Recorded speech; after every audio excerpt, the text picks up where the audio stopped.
The best way to get off busted off nuts or studs.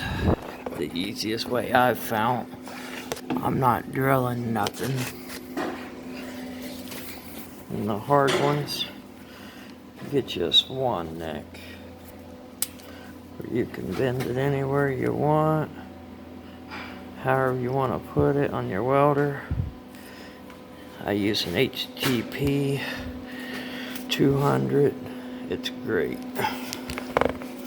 Get up in there in the hole. Get you a good weld.